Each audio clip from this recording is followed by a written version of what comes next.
نحمده ونصلي ونسلم على رسوله الكريم اما بعد فاعوذ بالله من الشيطان الرجيم بسم الله الرحمن الرحيم لئن شكرتم لأزيدنكم ولئن كفرتم ان عذابي لشديد آمنت بالله صدق الله العظيم۔ حضرات محترم، اللہ تبارک و تعالیٰ نے ارشاد فرمایا لَإِن شَكَرْتُمْ لَأَزِيدَنَّكُمْ، اگر تم میری عطا کردہ نعمتوں پر میرا شکر بجا لاؤ گے تو میں تمہیں ضرور نعمتیں زیادہ عطا فرماؤں گا۔ مطلب یہ کہ جس طرح تمہاری طرف سے میرا شکر ادا کرنا بڑھتا چلا جائے گا، اسی طرح میری طرف سے تمہارے لیے نعمتوں میں اضافہ ہوتا چلا جائے گا۔ اور اللہ تبارک و تعالیٰ کا شکر ادا کرنے کا بہترین طریقہ یہ ہے، پیارے نبی صلی اللہ تعالیٰ علیہ وآلہ وصحبہ وبارک وسلم نے فرمایا جو الحمدللہ نہ کہے اس نے گویا کہ شکر ادا ہی نہیں کیا۔ جس نے الحمدللہ نہیں کہا اس نے شکر ادا ہی نہیں کیا۔ لہٰذا اگر کوئی پوچھے تو شکر اس طرح ادا کرنا چاہیے کہ اگر کوئی پوچھے کہ بھئی بتائیے آپ کی طبیعت کیسی ہے، الحمدللہ میں ٹھیک ہوں۔ ہاں جی، کاروبار کیسا ہے، الحمدللہ ٹھیک چل رہا ہے۔ مطلب یہ ہے کہ جو کچھ بھی پوچھا جائے جواب یہی ہونا چاہیے الحمدللہ ٹھیک ہوں۔ کاروبار بھی ٹھیک ہے، معاملات بھی اللہ کی مہربانی سے ٹھیک چل رہے ہیں۔ بلکہ اگر سچ پوچھیں تو اگر شکوہ کرنا ہو تو صرف اللہ کے آگے کریں، اگر اپنا دکھ بتانا ہو تو صرف اللہ کو بتائیں، اللہ کو بتائیں، اپنا دکھ لوگوں کو نہ بتائیں، اللہ کو بتائیں۔ تو اس میں یہ ہوگا کہ اگر آپ اللہ تبارک و تعالیٰ کو اپنا دکھ مصیبت پریشانی بتائیں گے تو وہ حل فرما دے گا، حل فرما دے گا۔ اور اگر آپ اپنا دکھ مصیبت لوگوں کو بتائیں گے تو اس پر پہلی بات تو یہ کہ پیارے نبی صلی اللہ تعالیٰ علیہ وآلہ وصحبہ وبارک وسلم نے یہ بھی فرمایا کہ پھر اللہ تبارک و تعالیٰ اسے لوگوں کے ہی سپرد فرما دیتا ہے، لوگوں کے ہی سپرد فرما دیتا ہے۔ پھر دوسری بات یہ ہے کہ لوگوں کو دکھ بتایا جائے تو ہمدردی کرنے والے تقریباً نہ ہونے کے برابر ہوتے ہیں اور مذاق اڑانے والے زیادہ ہوتے ہیں۔ لہٰذا لوگ پوچھے تو یہ کہیں الحمدللہ الحمدللہ۔ بلکہ اس پر ایک یہ بات بھی کہتے ہیں کہ اللہ تبارک و تعالیٰ کو رونے والے پسند ہیں، لہٰذا رونا ہو تو اللہ تبارک و تعالیٰ کے دربار میں اس کے حضور رویا کریں۔ لوگوں کو ہنسنے والے پسند ہیں، لہٰذا لوگوں کے سامنے ہمیشہ خوش رہا کریں، خوش ہو کر ان کے سامنے آیا کریں۔ دکھ صرف اپنا اللہ کو ہی بتائیں، لوگوں کو نہ بتائیں۔ تو اللہ تبارک و تعالیٰ نے فرمایا کہ اگر تم میری عطا کردہ نعمتوں پر میرا شکر بجا لاؤ گے تو میری طرف سے تمہارے لیے نعمتوں میں اضافہ ہوتا چلا جائے گا۔ اور فرمایا وَلَئِن كَفَرْتُمْ إِنَّ عَذَابِي لَشَدِيدٌ، اگر تم میری ناشکری کرو گے، یہ کہو گے کہ حالات بہت خراب ہیں جناب، ہمارے معاملات جو ہیں ٹھیک نہیں چل رہے، گزارا بڑی مشکل سے ہو رہا ہے وغیرہ وغیرہ اس قسم کے لفظ استعمال کیے، تو پھر اللہ تبارک و تعالیٰ نے فرمایا کہ پھر میرا عذاب سخت ہے۔ عذاب سخت ہونے کا مطلب یہ ہے کہ پھر اللہ تبارک و تعالیٰ نے جو نعمتیں عطا فرمائی ہوئی ہیں وہ بھی چھین لے گا، وہ بھی چھین لے گا۔ لہٰذا اللہ تبارک و تعالیٰ کا ہر حال میں شکر ہی ادا کرنا چاہیے، ناشکری سے بہر صورت بچنا چاہیے، اور اللہ تبارک و تعالیٰ سے فراخی کی ہی امید رکھنی چاہیے۔ پھر اس کے بعد حضرت ابی ہریرہ رضی اللہ تعالیٰ عنہ آپ فرماتے ہیں، یہ جو حدیث پاک میں آپ کے سامنے عرض کرنے لگا ہوں یہ مشکوٰۃ شریف میں باب ذکر اللہ والتقرب الیہ پہلی فصل کی 4تھی حدیث ہے، مسلم اور بخاری کے حوالے سے، کہ حضرت ابی ہریرہ رضی اللہ تعالیٰ عنہ فرماتے ہیں کہ پیارے نبی صلی اللہ تعالیٰ علیہ وآلہ وصحبہ وبارک وسلم نے فرمایا یقول اللہ انا عند ظن عبدی، کہ اللہ فرماتا ہے، مطلب یہ ہے کہ یہ حدیث قدسی ہے، اللہ فرماتا ہے کہ بے شک میں اپنے بندے کے گمان کے قریب ہوتا ہوں، میرا بندہ میرے متعلق جیسا گمان رکھتا ہے میں اس کے ساتھ ویسا ہی معاملہ کرتا ہوں۔ مطلب یہ کہ اگر یہ زبان پہ رہے الحمدللہ اللہ کا شکر ہے میں ٹھیک ہوں، تو اللہ تبارک و تعالیٰ پھر ٹھیک ہی رکھے گا، اللہ تبارک و تعالیٰ ٹھیک ہی رکھے گا۔ اور اگر زبان پہ یہ ہو نہیں جناب ہمارا تو کوئی حال نہیں ہے، تو پھر اللہ تبارک و تعالیٰ کوئی حال نہیں ہے ہی کر دے گا کہ اب اس کا کوئی حال نہیں رہے گا۔ اللہ تبارک و تعالیٰ بندے کے ساتھ وہی معاملہ کرتا ہے جو بندہ اللہ تبارک و تعالیٰ سے جیسا گمان رکھتا ہے، لہٰذا ہمیں اللہ تبارک و تعالیٰ سے اچھا ہی گمان رکھنا چاہیے۔ پھر اس کے ضمن میں کچھ لوگ اس بار یہ کہتے بھی ہیں کہ بھئی اصل بات یہ ہے کہ ہم نے چونکہ گمان جو ہے وہ ہر وقت کیا نام ہے مہنگائی کا ہی رکھا ہوا ہے، مہنگائی کا ہی رکھا ہوا ہے، مہنگائی سے جناب ہمیں نجات ملنے کے کوئی چانس نہیں ہے، اس ملک کے حالات ٹھیک ہونے کے کوئی چانس نہیں ہے، فرشتے بھی آ جائیں تو جناب اس ملک کے حالات ٹھیک نہیں ہو سکتے۔ تو پھر اس کا مطلب یہ ہوا کہ ہمارا اللہ تبارک و تعالیٰ کے متعلق گمان یہی ہے کہ ہمارے حالات کسی صورت بھی ٹھیک نہیں ہو سکتے۔ تو پھر ہو سکتا ہے کہ اوپر سے اللہ بھی کہتا ہو کہ جناب تمہارے حالات کبھی بھی ٹھیک نہیں ہو سکتے، کیونکہ پھر جب ہم اللہ تبارک و تعالیٰ پر یہی گمان رکھ رہے ہیں، اوپر سے اللہ بھی یہی کر رہا ہے کہ جناب تمہارے حالات ٹھیک ہے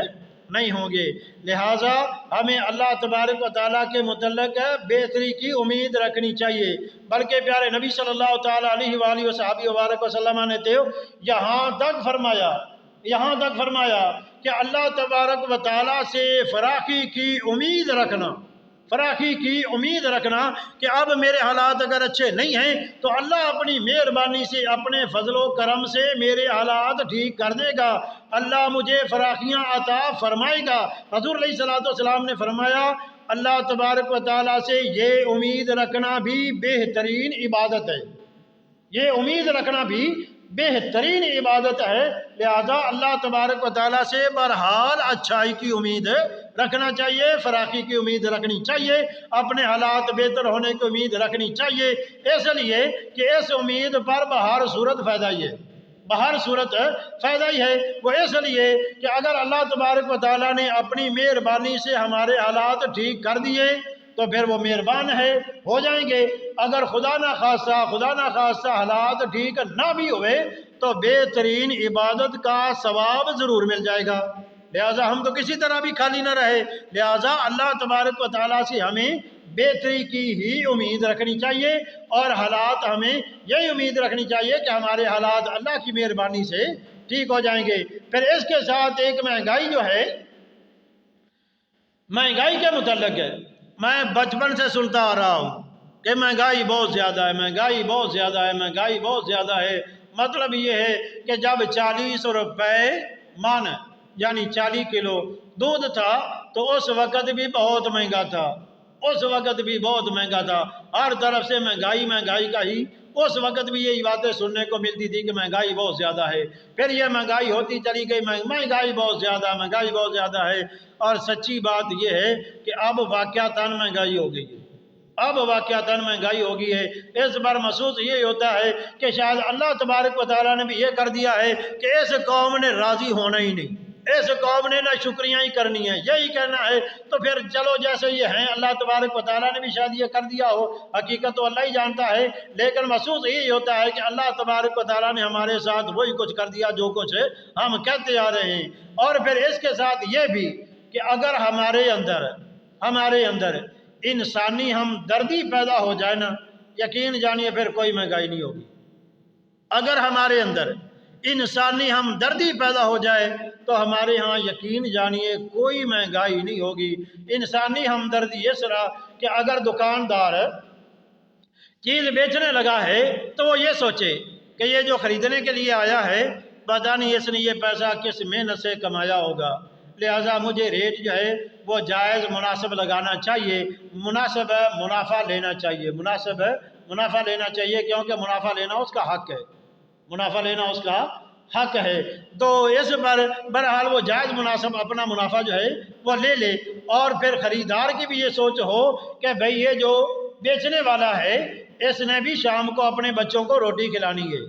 اس نے بھی شام کو اپنے بچوں کو روٹی کھلانی ہے، لہٰذا مجھ سے یہ کچھ منافع پرافٹ لے گا ہی تو اپنے بچوں کو جا کر کچھ کھلا سکے گا۔ اگر یہ چیز جس طرح خرید کر لایا ہے اسی طرح ہی مجھے دے دے تو پھر صاف ظاہر ہے کہ اس کے اپنے بچے پھر بھوکے مریں گے، تو اپنے بچے تو کوئی بھی بھوکے نہیں مارنا چاہتا۔ لہٰذا منافع جو ہے وہ خریدار کو چاہیے کہ وہ بھی خوش دلی کے ساتھ دے، خوش دلی کے ساتھ دے۔ اور اگر اللہ کرے ہمارے اندر یہ چیز پیدا ہو جائے کہ دکاندار جو ہے وہ چیز بیچے اور بیچنے کے ساتھ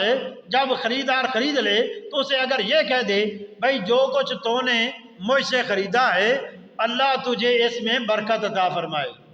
اللہ تجھے اس میں برکت عطا فرمائے۔ اس پر خریدار بھی یہ کہہ دے بھائی جو کچھ میں نے تجھے دیا ہے اللہ تبارک و تعالیٰ تجھے اس میں بھی برکت عطا فرمائے،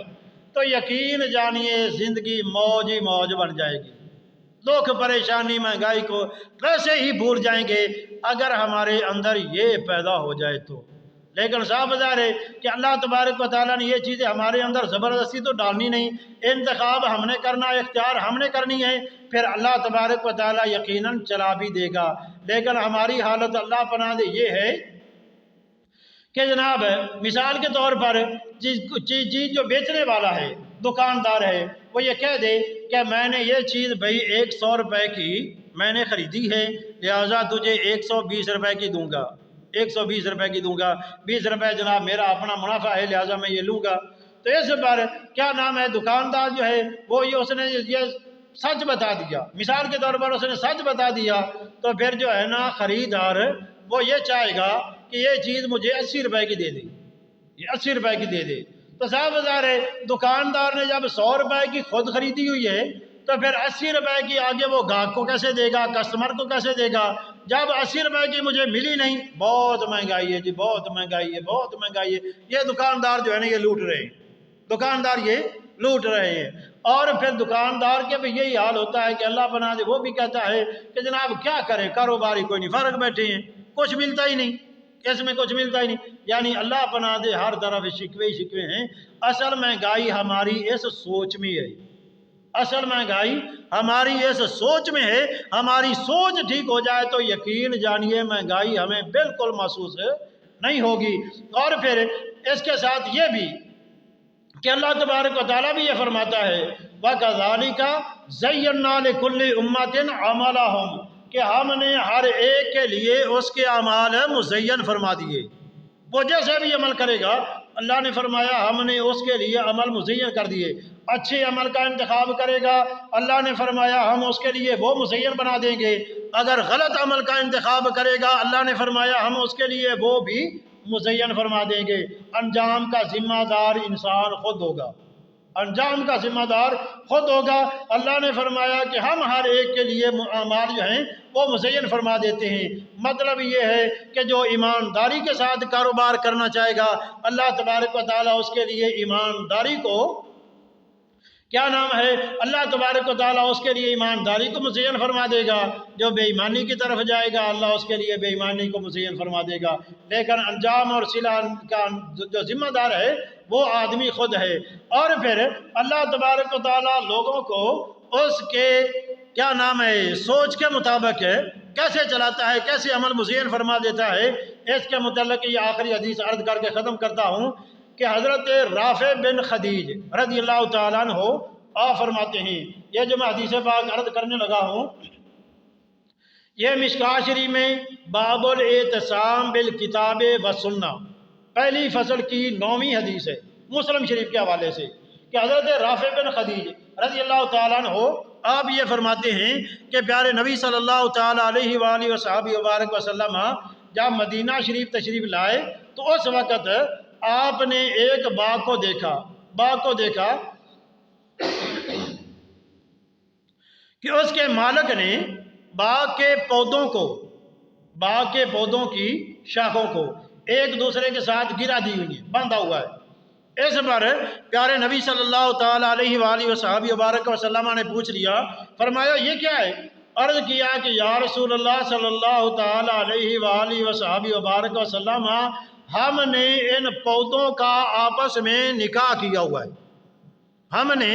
ان پودوں کا آپس میں نکاح کیا ہوا ہے، اگر جناب اس طرح ہم کر دیتے ہیں تو پھل بڑھ جاتا ہے، اگر ایسا نہ کریں تو پھل کم ہو جاتا ہے۔ اس پر پیارے نبی صلی اللہ تعالی علیہ وآلہ وصحبہ وبارک وسلم نے فرمایا کہ اگر یہ کام تم نہ کرو ہو سکتا ہے بہتر ہو، یہ کام نہ کرو ہو سکتا تمہارے لیے بہتر ہو۔ جب حضور علیہ الصلوۃ والسلام نے یہ فرمایا تو اس بار انہوں نے ان پودوں کی جو آپس میں گرے دی ہوئی تھی، باندھا ہوا تھا، وہ کھول دی کیونکہ وہ مسلمان تھے۔ اگر غیر مسلم ہوتے تو یقیناً انکار کر دیتے۔ اس کے بعد پھر یہ صورتحال بن گئی کہ ان کا پھل کم ہو گیا، ان پودوں کا پھل کم ہو گیا۔ اس بار وہ پھر دربار رسالت میں حاضر ہوئے، آ کر عرض کیا کہ یا رسول اللہ صلی اللہ تعالی علیہ وآلہ وصحبہ وبارک وسلم، آپ نے ہمیں پودوں کی شاخوں کی جو گرے تھی آپ نے کھولنے کا حکم دیا، ہم نے کھول دی اور اب ہمارا پھل کم ہو گیا ہے،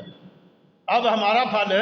کم ہو گیا ہے، ان پودوں کا پھل کم ہو گیا ہے۔ اس پر پیارے نبی صلی اللہ تعالی علیہ وآلہ وصحبہ وبارک وسلم نے فرمایا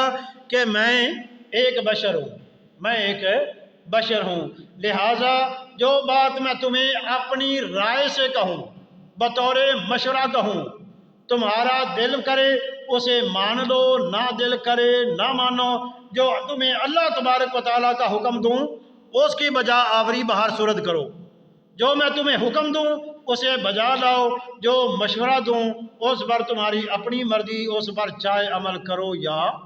نہ کرو۔ تو مطلب یہ ہے کہ آدمی جیسا گمان بنا لیتا ہے اللہ تبارک و تعالیٰ اسے ویسا ہی کر دیتا ہے۔ حالانکہ یہ سب جانتے ہیں کہ ہمارے ہاں پھلدار پودوں کو آپس میں گرے دینے کا رواج نہیں ہے، لیکن اس کے باوجود بھی ماشاءاللہ پھل ٹھیک ہو جاتے ہیں۔ تو مطلب یہ ہے کہ جیسا کوئی آدمی جیسی سوچ اپناتا ہے اللہ تبارک و تعالیٰ اس کے ساتھ ویسا معاملہ ہی فرما دیتا ہے۔ تو دعا ہے اللہ تبارک و تعالیٰ ہمیں ہر حال میں اللہ تبارک و تعالیٰ کے ذات سے اچھے اور فراخی والے گمان رکھنے کی توفیق عطا فرمائے۔ اللہ تبارک و تعالیٰ ہمیں انسانی ہمدردی کے ساتھ کاروبار کرنے کی توفیق عطا فرمائے، اور اللہ تبارک و تعالیٰ ہمیں ایک دوسرے کا پیٹ کاٹنے سے بچنے کی توفیق عطا فرمائے۔ آمین۔ وآخر دعوانا الحمدللہ رب العالمین۔